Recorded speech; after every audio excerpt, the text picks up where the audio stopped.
Howdy doody. Welcome back to the ranch. My name is Mick. This behind me is my 2005 6.7. Never did confirm that. New Holland L175. My brain's working a little bit slow today. I picked this skid steer up at auction probably 6 months ago or something now, and it's been treating me real well. But we got her home, did a full service to it. There's still some things that need to be done, which I knew of before, but they were a little bit more on the back burner. Now one of them has presented itself as a problem, like a real problem. So let's dig into that stuff, get her fixed up so I can put her back in service.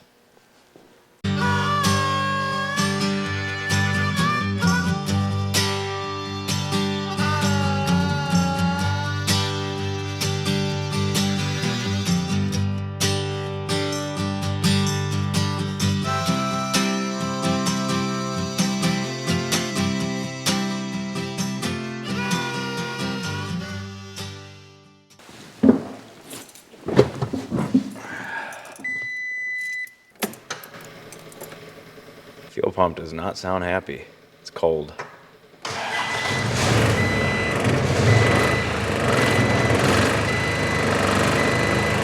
This thing does always fire right up for me though. So a couple things to note while I have it running here. First of all, the beeping, I don't understand what that is. I think it has to do with battery voltage. Like if after I start it up and I get out of the seat, then I can re-buckle and the beeping will go away and I can operate like normal. But it's telling me that I'm always blinking at 11.5 volts. So that's the first thing I want to address. Right now it says 11.5. While it's running, I want to see if I am charging or if that's just like a faulty sensor or something. So let's jump over here. I already got the panel off. Just to dive right into it, let's see if we're charging.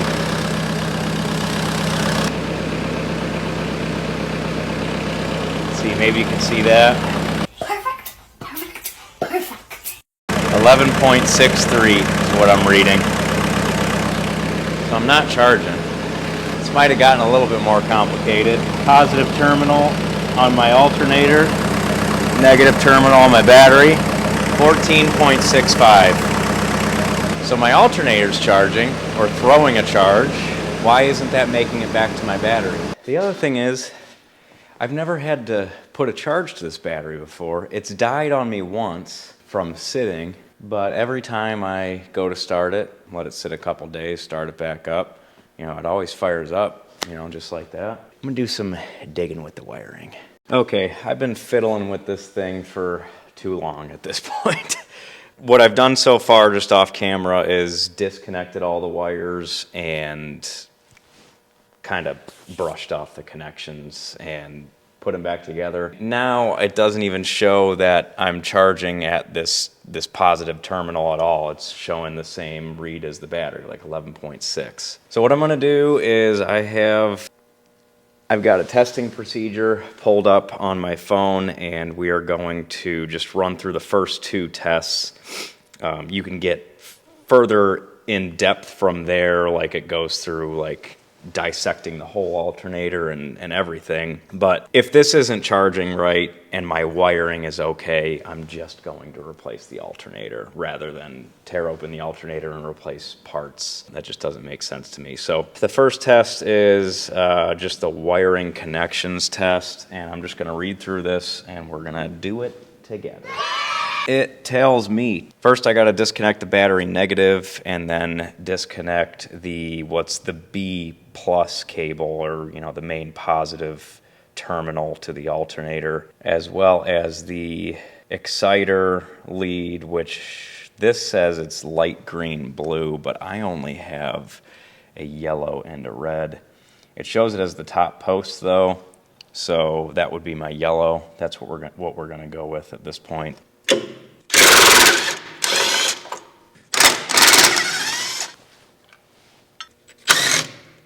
Positive lead to the alternator disconnected. Reconnect the battery. Dumb. I hate it when they do that. Just let me leave the battery connected. Can't believe I fell for that. Reconnect the battery and turn the key to the start switch. Don't start the engine. Connect a voltmeter between the disconnected leads 4 and 5. Man, that fuel pump does not sound happy. Okay, so I think it's telling me I gotta read voltage at this terminal. Okay, so I got 10 volts there, 11.6 there. If battery voltage is not indicated at both leads, a continuity fault exists. I mean, I do have voltage at both. The voltage is different, but I do have voltage at both. So we're gonna count that as okay. Why does my fuel pump sound like it's about to die? Okay, the only other test then is while it's running. You're supposed to run it at 2,000 RPM, which I don't have a tach on this, so I don't know how I would know that, but I'm just going to start it up, run it a little bit high, and it says it should be in the neighborhood of 13 to 14 volts, which it was before. But when I start it up now, for whatever reason, now I'm showing 11.6, just like the battery. The only other thing that I noticed is in the wiring diagram of the alternator in the book, it shows this 4th wire being routed into somewhere around here, but there's no terminal there. However, there is a 4th wire, and this was electrical taped up, just kind of folded over on itself. I don't know what this wire does. If you know, let me know. This alternator doesn't have a spot for it, so I'm assuming it's just not needed at that point. I'm not sure. I think this machine was charging when I got it. It didn't always yell at me saying 11.5 volts like it is now. It's more of a recent thing. So, I don't know. I think I got to replace that alternator though, but I'm done messing with this. We need to move on. This isn't even a part of the video that I was planning on. There are 2 main things that I need to fix on this machine. Let's go over those now.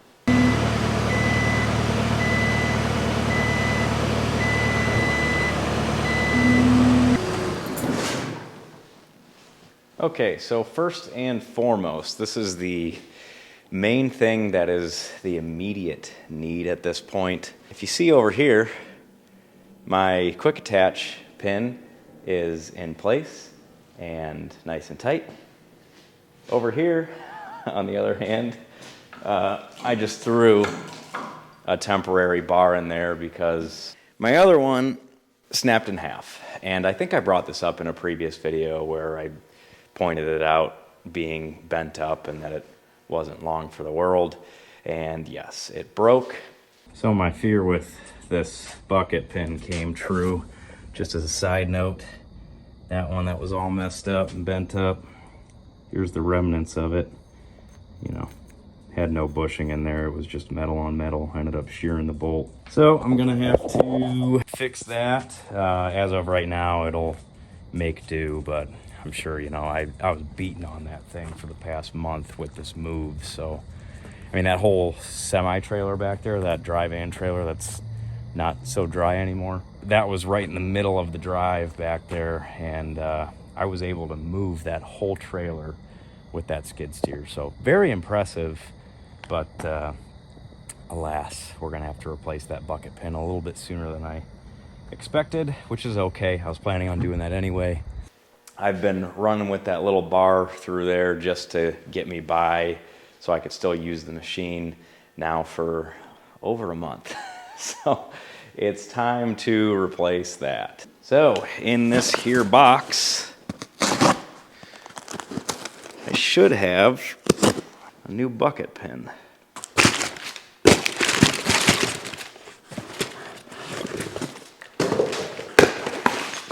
Whoa! Here she is. Just a through bolt, a bushing essentially, and a couple spacers slash washers. So what I got to do here is I got to get a way to kind of chain this up or something, get it into place.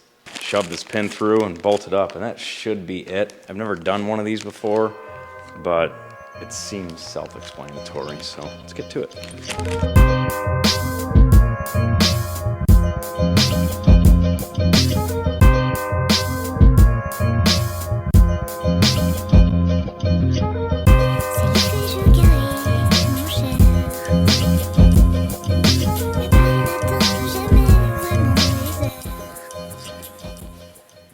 I'd say this bar kind of went through the ringer for a little bit.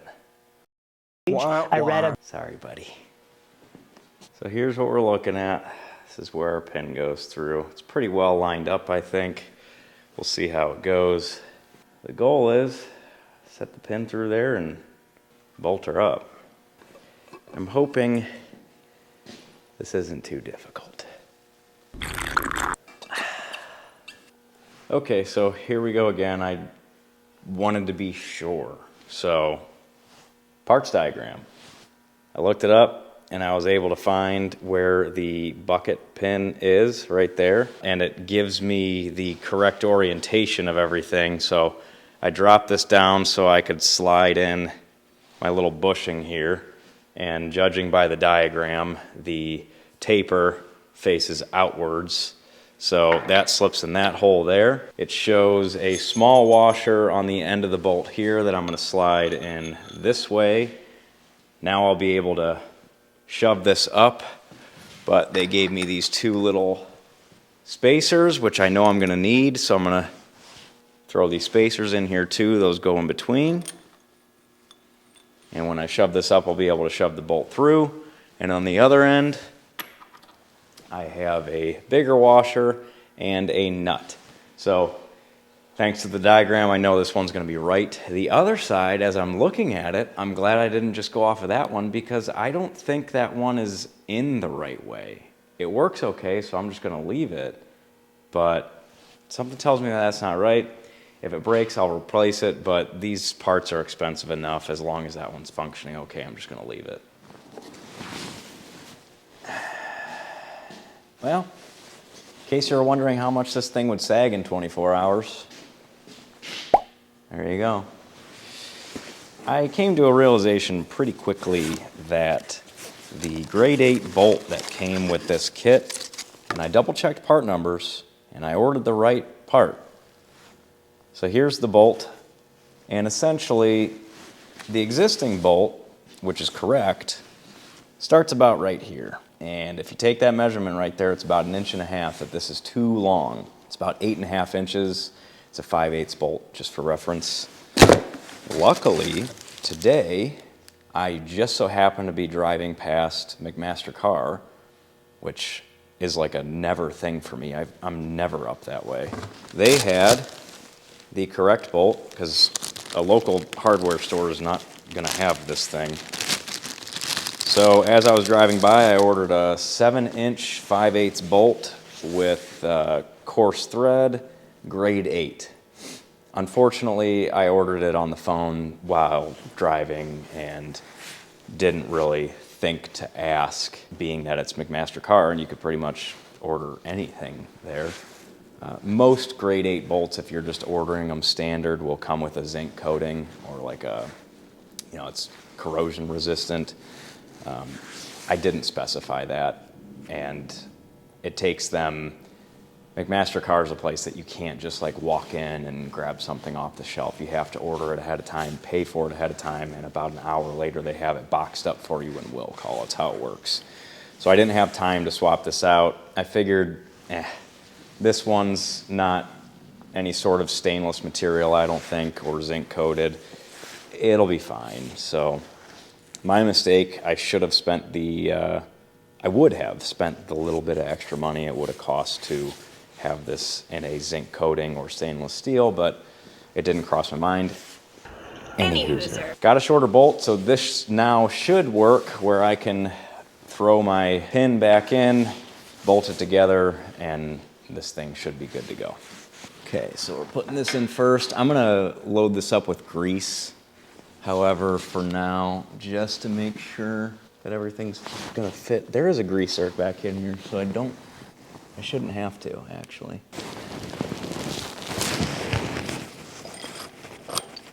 Oh, I did it wrong. Already messing it up.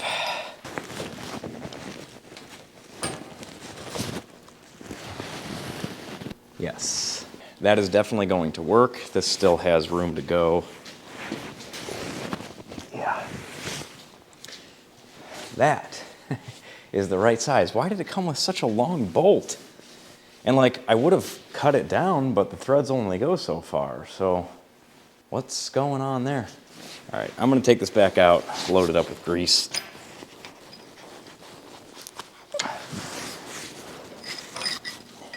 With my fancy new, to me, but used, grease gun here. I've been in the market for one of these for a long time, and I finally decided to pull the trigger. Of course, I'm out of grease.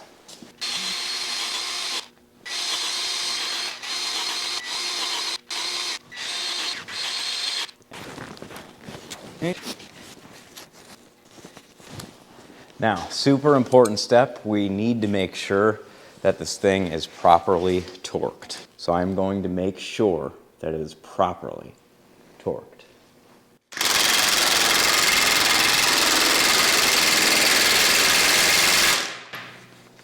Click. Okay, that should be it on this front.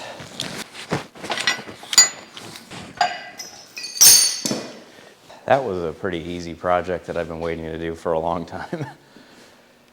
Glad that I finally got it taken care of, but we're not done.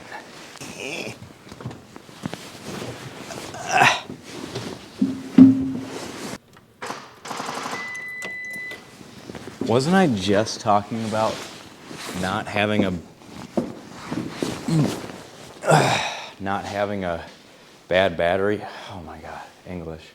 Wasn't I just talking about being able to start this every time because the battery would charge enough?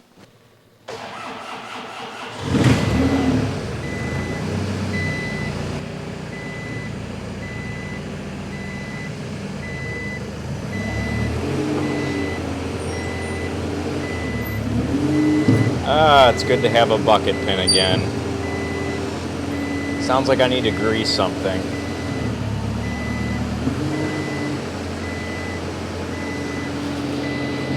Let's see for S and G's if I'm charging.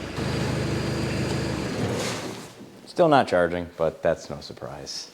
All right, what is the next project on the list? Well, this one is something that I've been chasing for a little bit, and I think I might have the answer to, but if I don't, it is something that needs to be fixed regardless. If you remember, last video on this machine, I was chasing down a hydraulic leak, and you guessed it, it's still there.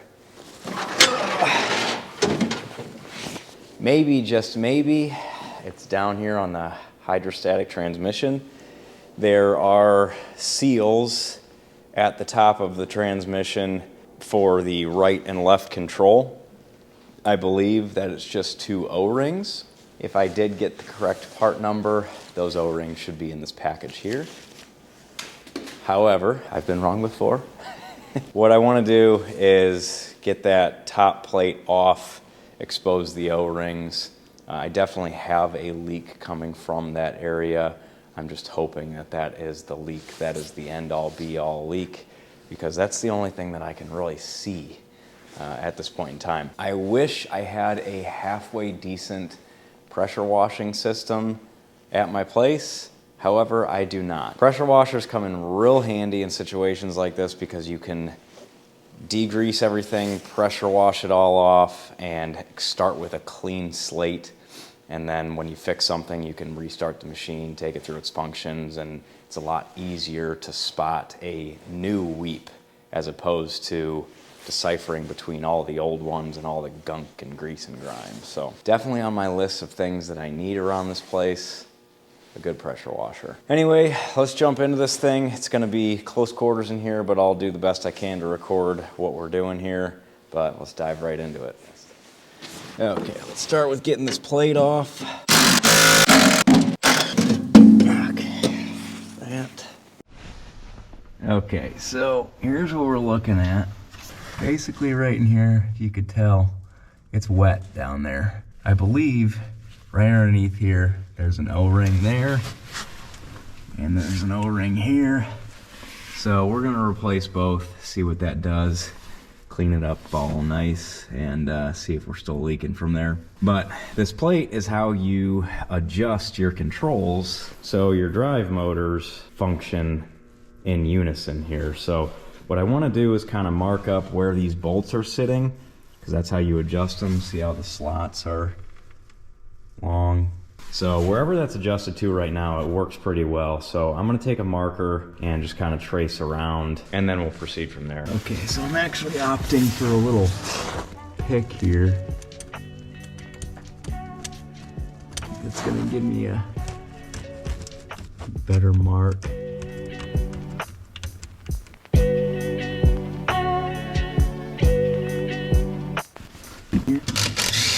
I've also never done this, just as an FYI. I've got no clue what I'm doing. But at the end of the day, we're just taking it apart how it is, putting it back together. I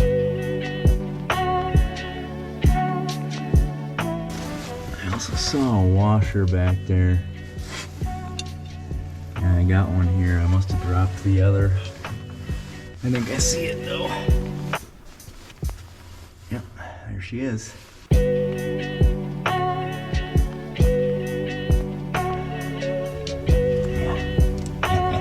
2 for 2. Okay, I gotta be a little more careful here.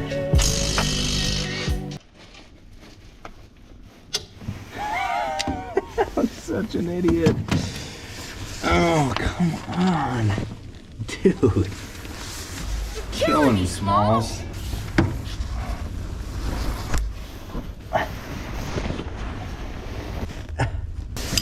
Oh. Alright, note to self. Quit being a loser. Everything's okay, I promise. Sorry you had to see that. You mean more to me than Home Depot means to Mr. Logerato.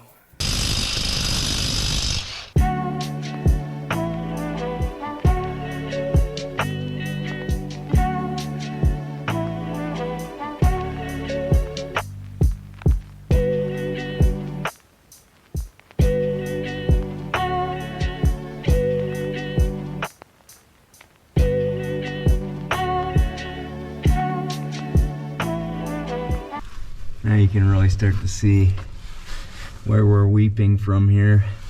This one I don't believe is bad, but as long as I'm in here, I'll probably just clean it up and replace that one too.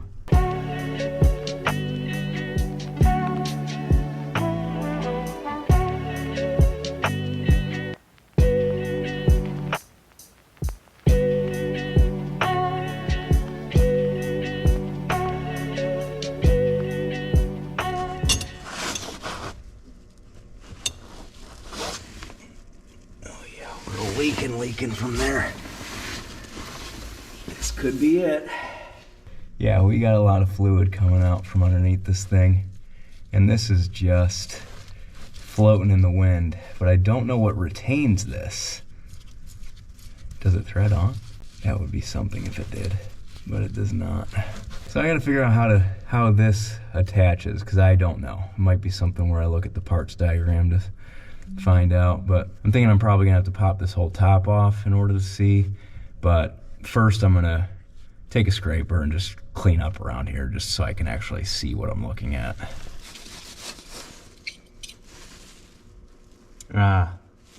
Just a cover plate. Aha. I understand now. So it leaks from underneath.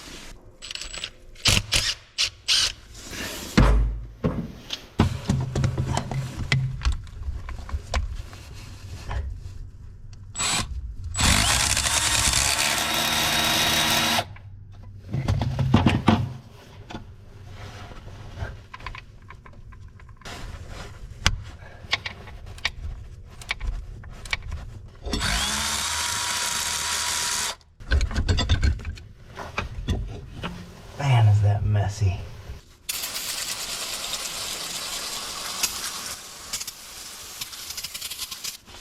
Not the most cost effective, but gets the job done. Let's get these off, see what we got under there. Should be an O-ring.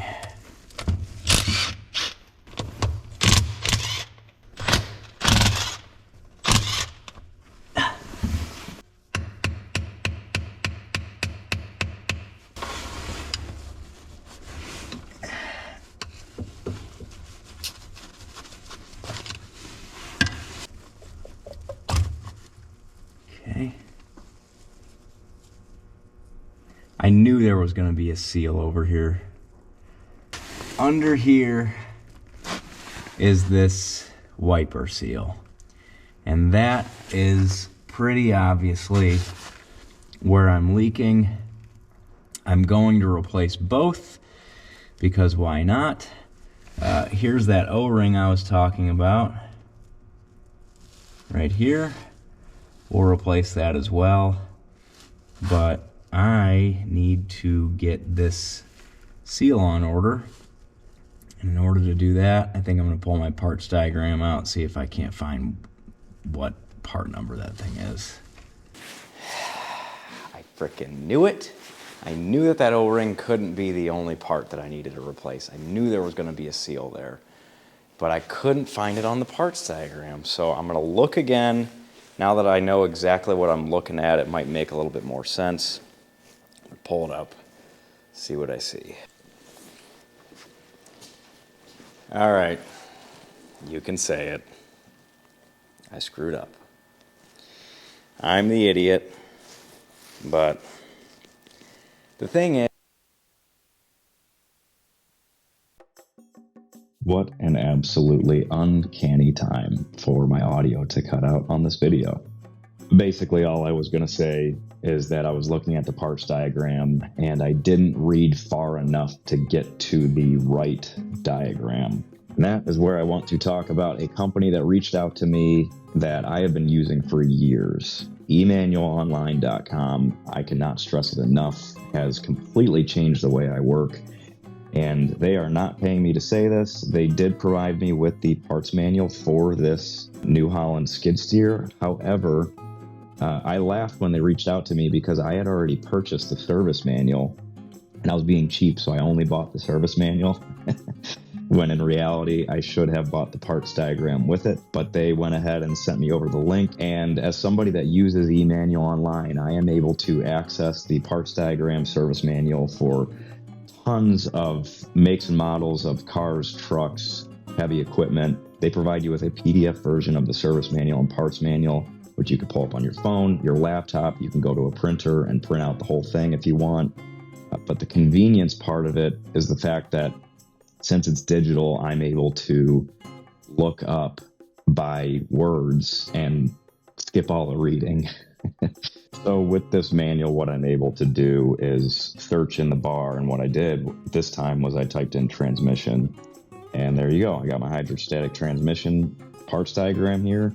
And I looked at 28 and 29 and saw the O-ring. And the way that they have this laid out on the parts diagram isn't all that great. That kind of leads you to believe that that's your sealing O-ring for it.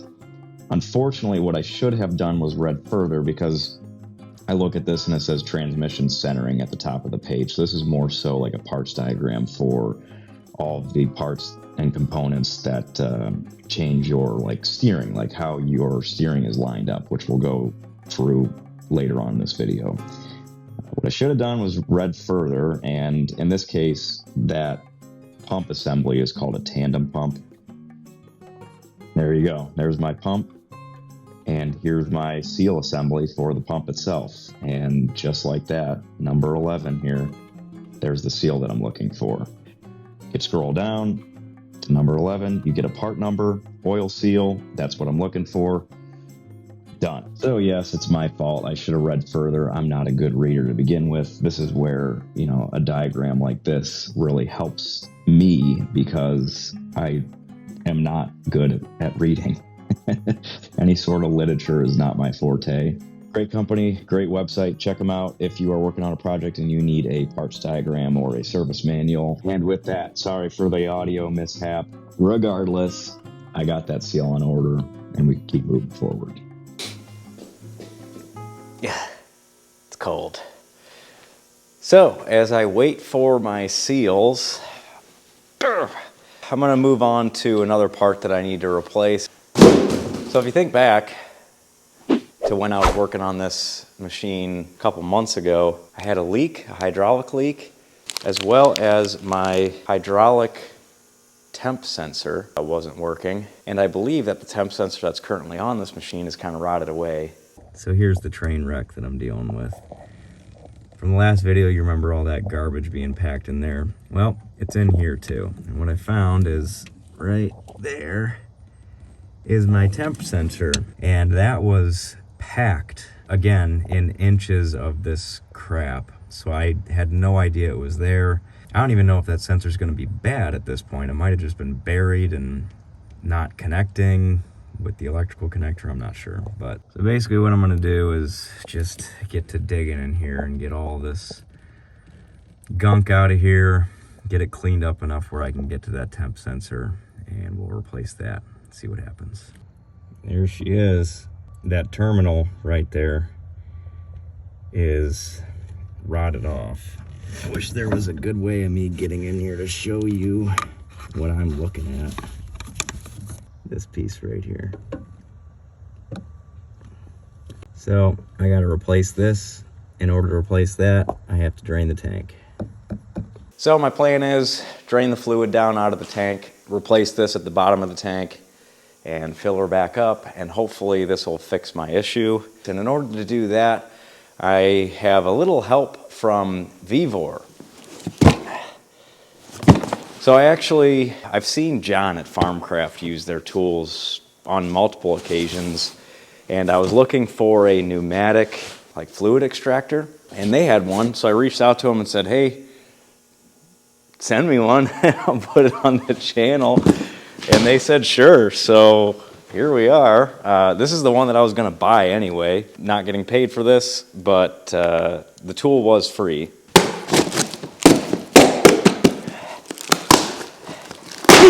That part of YouTube's kind of fun. You know, I'm not getting bribed by these people. One day I hope to be. But like I said, I was going to buy this thing anyway, so I'm really excited to use this.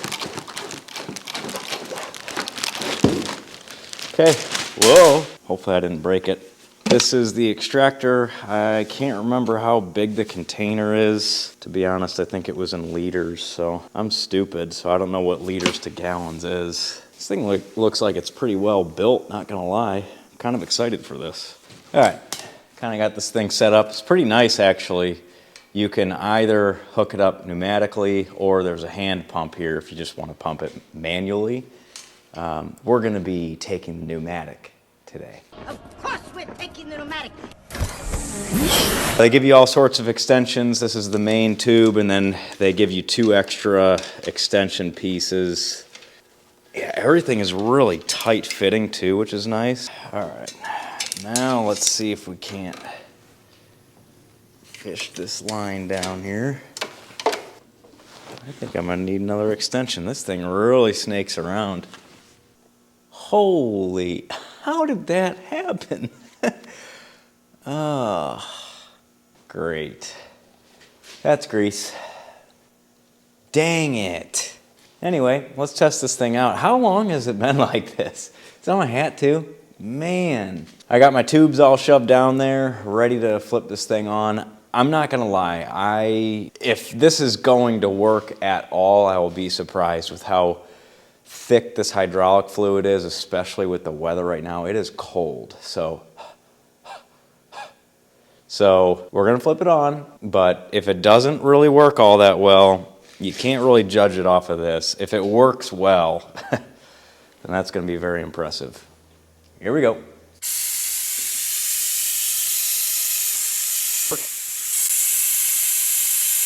Slow go, but it is working. I'm not gonna make you listen to all this air compressor noise.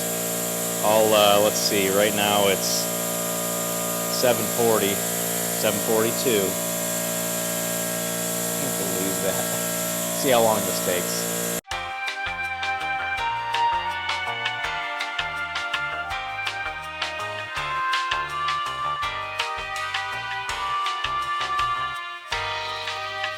Okay, back at it again.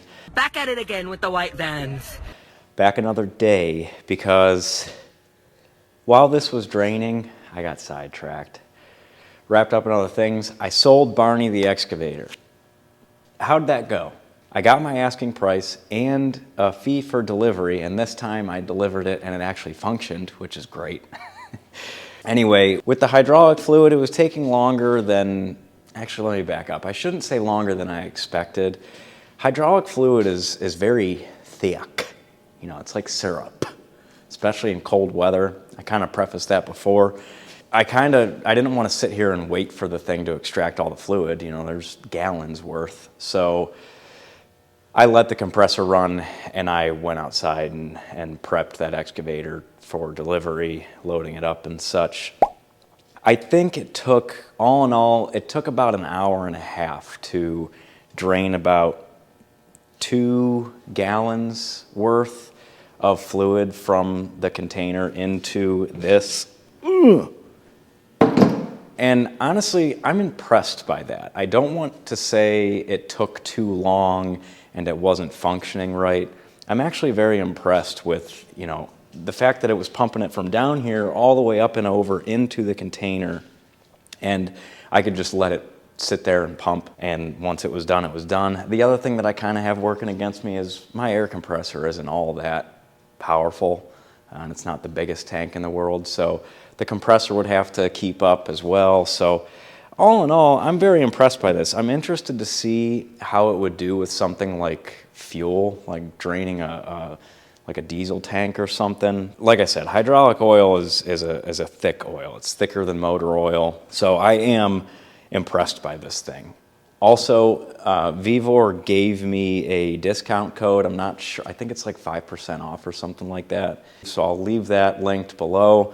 Again, they're not paying me to say that this is the best thing in the world or not. They just sent it out for me to try and gave a link for my subscribers. So thank you, VEVOR, for the fluid extractor. I love it. So with that, now we're gonna run down to the tank from this side and we are going to install the new temperature sensor. I think I got the majority of the fluid out. There still might be some down there, and this sits like right at the bottom. So if anything, it's gonna keep the mess to a minimum, I guess. I'm hoping there's not much fluid left in there, but it's tough to tell with that tank. It is clear, but it's hard seeing down there. So let's get down there. I believe I got a 17 millimeter for this thing, and it's kind of tucked away, so it's going to be tough to see, but I'll do my best to give you guys a good shot of it.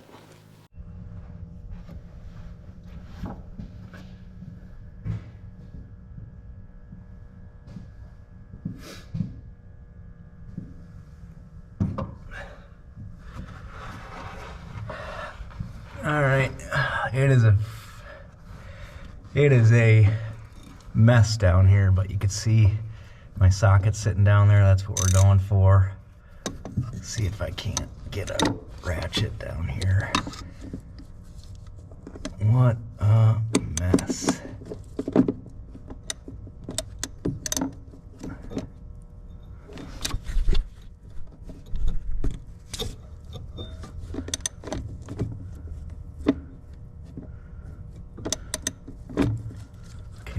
I'm gonna see if I can't get my battery powered ratchet. Man, this is tight. I wish you guys could see how I'm sitting right now in order to do this. Actually, unfortunately, there is a way that you can see this.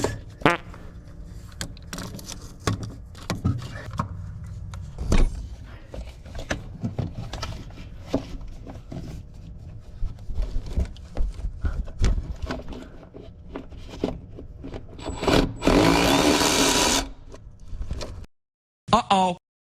Oh, that's not good.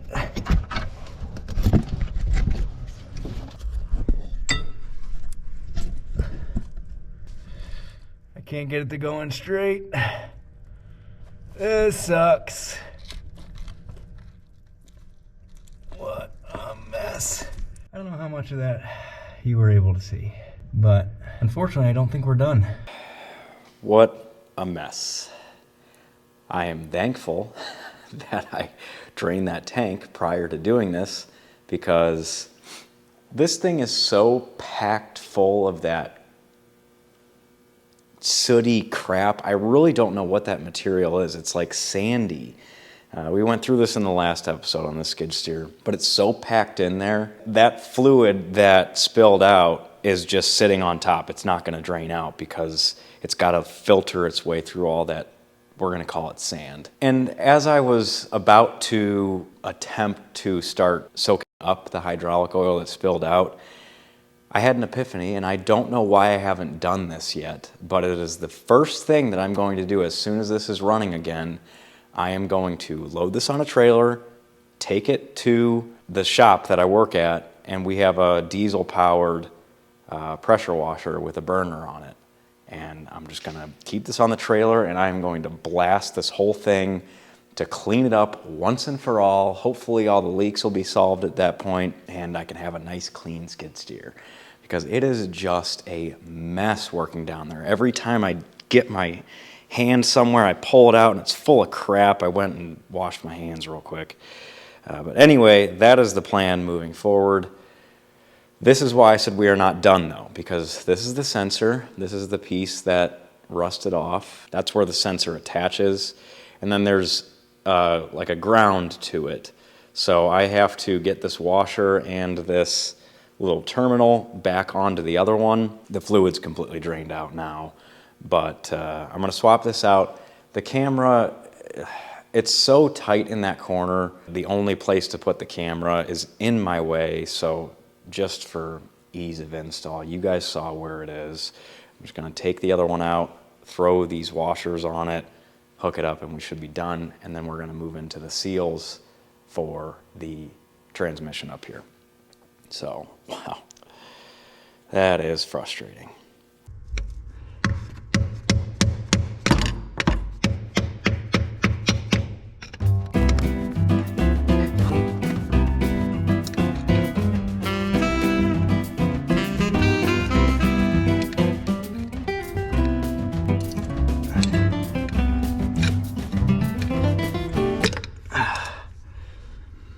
Got it.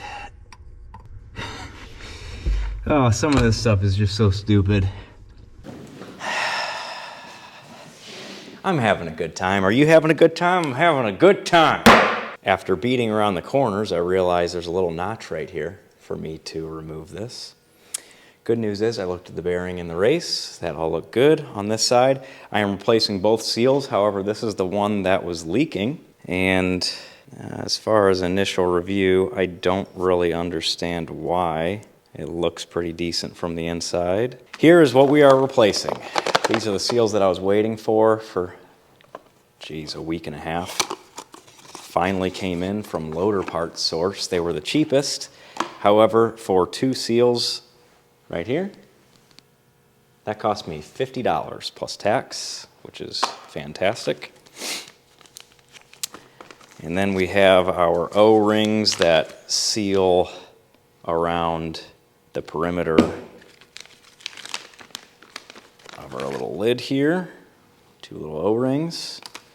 And then we have 2 more O-rings that are not in here. Where did I put these? Hello? Hello?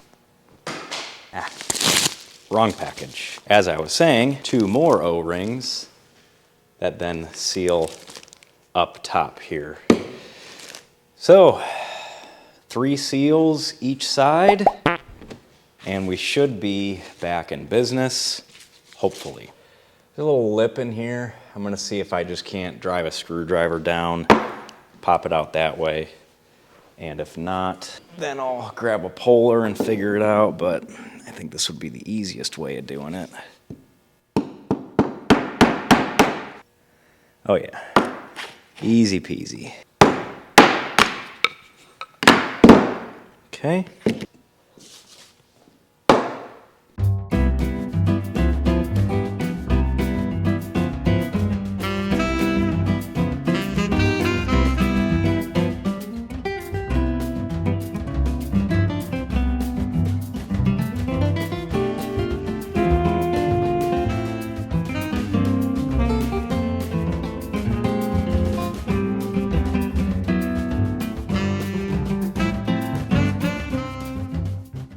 Okay, dunk this thing in a little bit of hydraulic oil just to lube it up.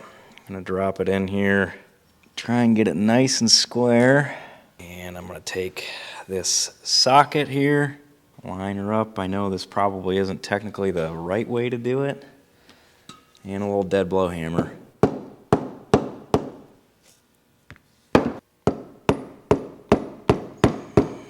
That wants to walk in sideways. And I don't want it to. Let's try the butt end of my hammer. See if that helps. See if I can't just walk this thing in.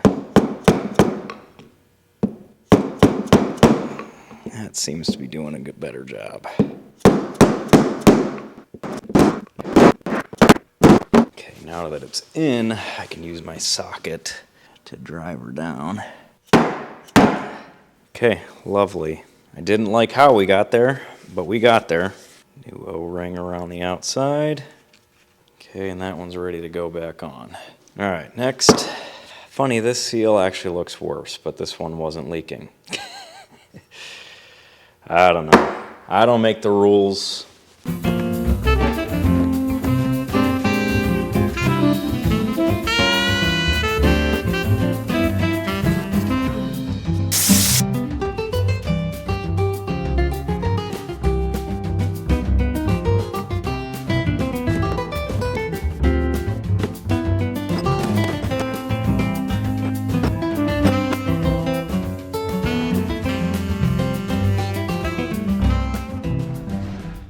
Okay, so we're set to put these back on. How these are, there's like pressure, there's constant pressure forward, which I'm not sure why. So in order to get these on, I'm just going to drive these down first, and then there's a plate that goes on top of this, but I can always take this bolt out first. So my plan is just to get this seated first, and then we'll come back around with everything that goes on top. So let's see how this goes.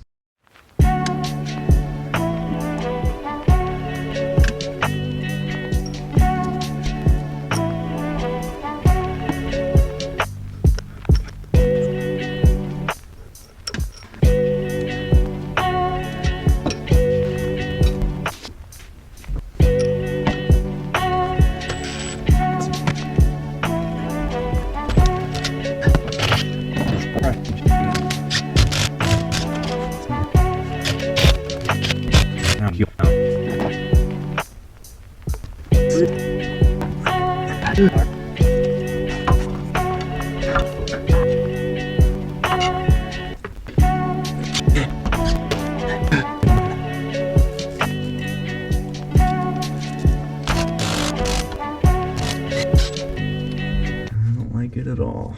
Why is this one not seating like the other one was? Uh-oh. Race was going in crooked. That's not good. Oh, boy, am I glad I caught that when I did. The race was going in crooked, so I gotta be a little more cautious of that. But we're just gonna try again, kind of the same way we were doing it. Really kind of annoying how the install of this, you have to deal with the pressure going the opposite direction. I mean, it'd be really nice if it would just slide in straight. See my little nipple moving with me here, so that is a better sign.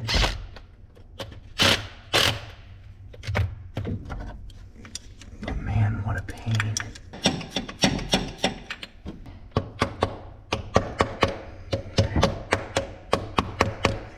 Got it now.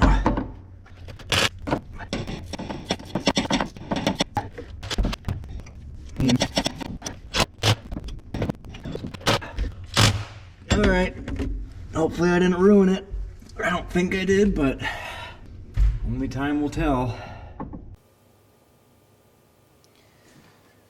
Okay, I'm just slowly but surely filling this back up with hydraulic oil.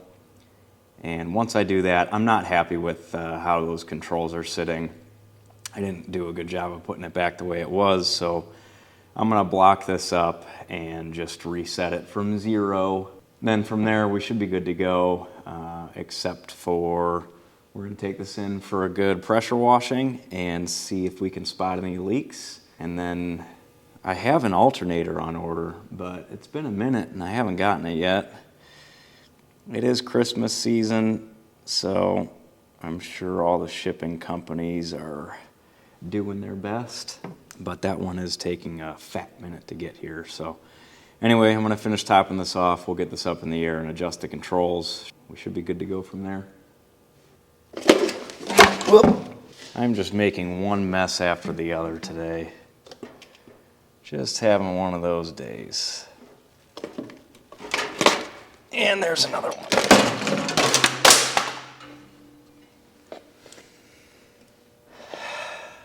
Woosah.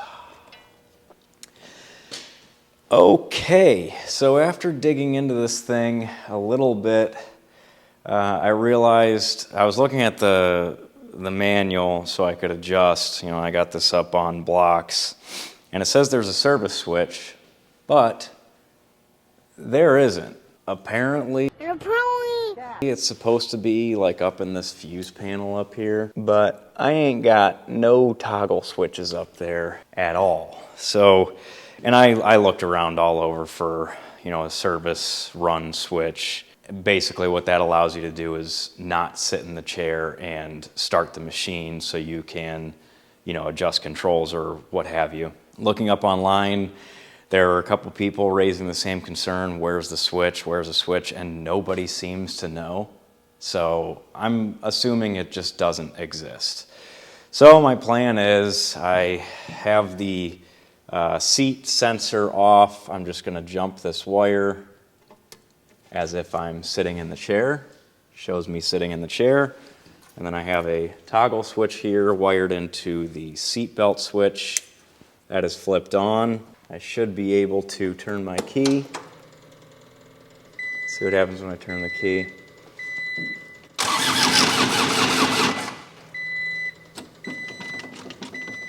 I'm gonna have to hit the run button, it seems like, right away.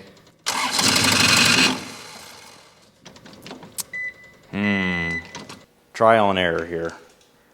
I'm assuming my adjustments are so out of whack that it's wanting to, when I'm turning the key, it's wanting to drive, but the parking brake is on because the parking brake is on. Because until you start it up and hit the parking brake, then it won't let itself drive. This is hard to explain, but I think I'm portraying this correctly. With the adjustments out of whack, it's like it's shaking because the parking brake is on, but it's trying to move. I guess I just got to keep adjusting my controls until I kind of find a sweet spot where it'll start, and then I got to immediately hit the parking brake button. This is dumb. This is really, really dumb. No, you are so dumb. You are really dumb. For real. I would love to say that I feel like I'm doing something wrong, but I don't think I am. Like, I think there's supposed to be a service switch that doesn't exist, and I don't see how else you'd be able to do this without a service switch. So correct me if I'm wrong, please, for the future, but for now I'm just gonna give it another go.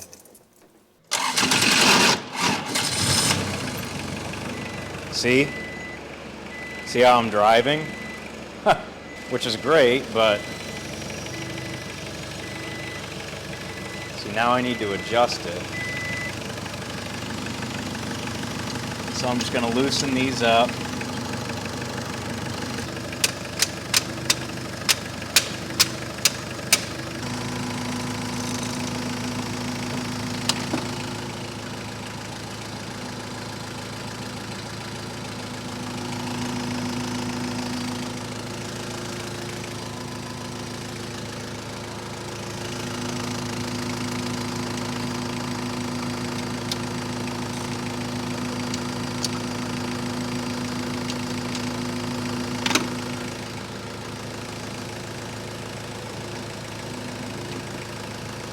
That's better.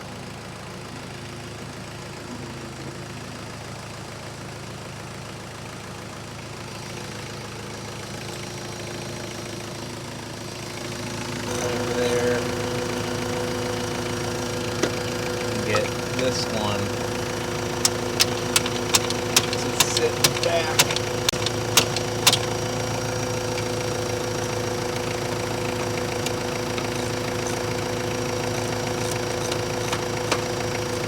That helped at all? Helped a little bit. See if I can't get it a little bit more.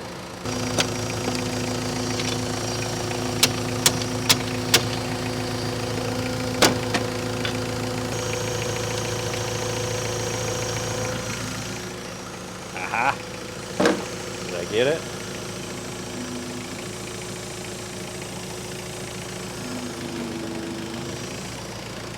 I think I got it.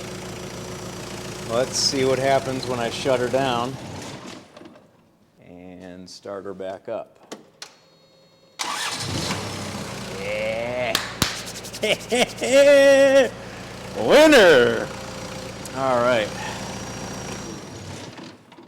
I'm going to chalk that one up as a major success. I'm tired. It is 11:30. I still got to go to work tomorrow. It's only Wednesday. It is Wednesday, my dudes. I'm hoping to have this video wrapped up for this Sunday. Man, I can't see diddly squat in here.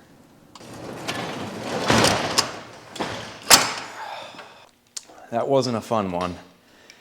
If I had to do it again, it would be super simple. Knowing what I know now, kind of the ins and outs of how the system works, I could go back to everything that I just did probably in a couple hours.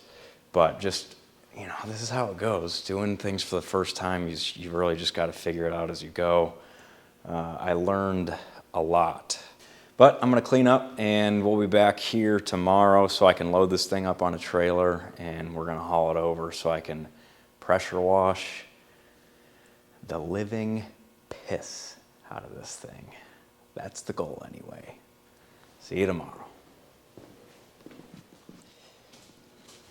Well, would you look at that? My alternator showed up. So before I do anything, I think I'm just going to go ahead and get this installed and see if that fixes my problem. Was that already open? Or is my knife really just that sharp? That fixes my problem. That'll be a question for the ages. Okay. Here she is. Nice and tiny. Okay, just to make sure everything's same. She is indeed, and I made sure to buy one with this extra terminal on the back because remember that one was wrapped up in electrical tape. So I wanted to make sure that I had one with the terminal. I don't know what that does, but it's there. So I think it should be hooked in. So that's what we're gonna do. Let's get this thing installed. I ran into a little issue on the new alternator. This terminal right here is bigger on the new one. So my wire won't, like the eyelet won't fit over the threads. So I can do one of two things. I can either unscrew this and swap them out, but this one's kind of crusty and so is the nut that ties it all down. I could drill it out. I could drill out the eyelet to be bigger, but usually when you do that, it's a mess. The drill bit will go in cattywampus and it'll cut your finger and it's a pain doing that. I could cut the wire and solder on a new terminal. Definitely not doing that. Or what I'm going to do, I'm just going to take some snips here and just snip out a little bit. Take some pliers, gently, just spread that open a little bit. All right, that's installed, pretty painless. Let's fire up and see, one, if it moves, because I haven't started it on the ground yet, and two, if we're charging.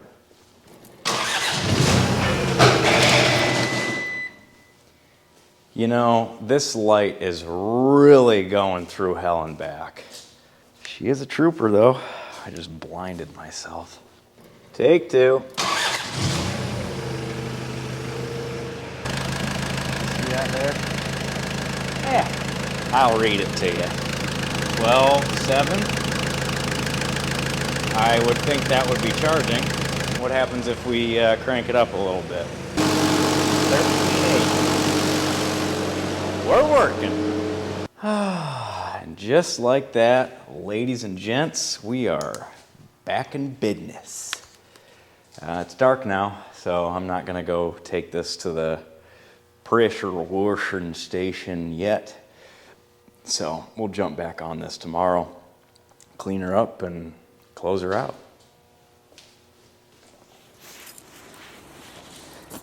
Really didn't need another thing to deal with before pressure washing. It's already getting dark.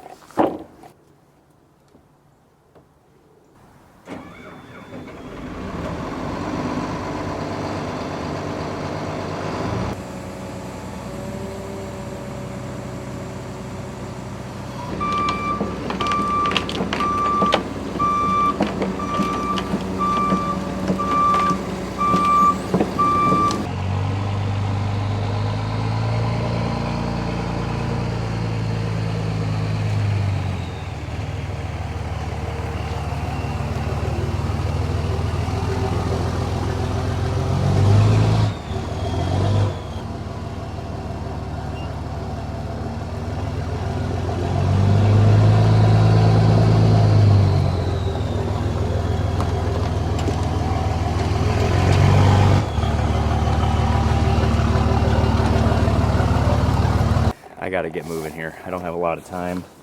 I'd really like to do this with some daylight, so I'll talk to you later.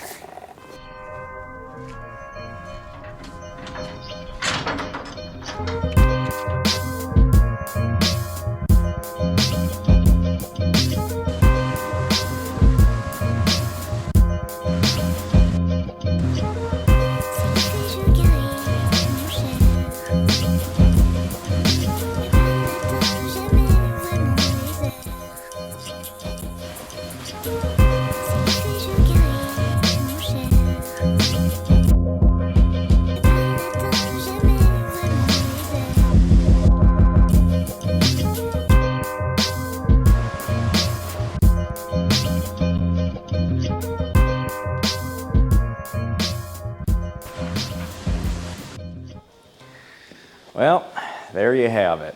Finished, done. I'm gonna get this thing off the trailer tomorrow. I am beyond tired and sore. Just done with the week.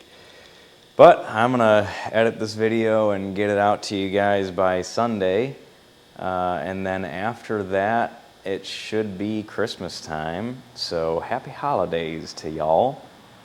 That didn't happen. Hope y'all had a good holiday. Sorry for the tardiness on this one. Happy to be done with that. Got the alternator fixed, got the bucket pin done, which that was the big hitter here. And now this thing's fully functional again. Hopefully, got the leak fixed. May have destroyed the seal in the process, and it could just be leaking again. But we're not gonna find that out right now. I'm gonna use this thing a bit. And now that it's all washed up in there, or at least the best of my ability, I'll let you guys know if it's leaking, and we can address that in the future. But anyway, that is a wrap on this one. I will see you all next week. We got, as usual, we got a lot coming down the pipeline. I got to get back to work on that farm all so I think I'm going to part ways with that thing, but I want to get it, you know, gussied up, if you will. So farm all's coming down the pipeline, and then a lot more to come. I got some work to do on the Dodge. You know the deal. I got a ton. I got people still asking about the Case 1835C. Don't worry. That one is still coming down the pipeline here. I am going to get that thing running by hook or by crook. So it's just, I don't have time for it right now. That's a total hobbyist type project. All this other stuff is stuff that I need, so I gotta keep working on this stuff, you know what I mean? It's coming, is what I'm saying. So with that, I'll leave you guys there. I hope you enjoyed the video. If you did, please do me a favor, like it, share it, subscribe to the channel. And you can follow me on Instagram, Facebook, the Tiki-Talkies. And I think that's all I got for you. So with that, I'll see you all in the next one. But always remember, don't be afraid to grab that wrench, get after it yourself. See you next time.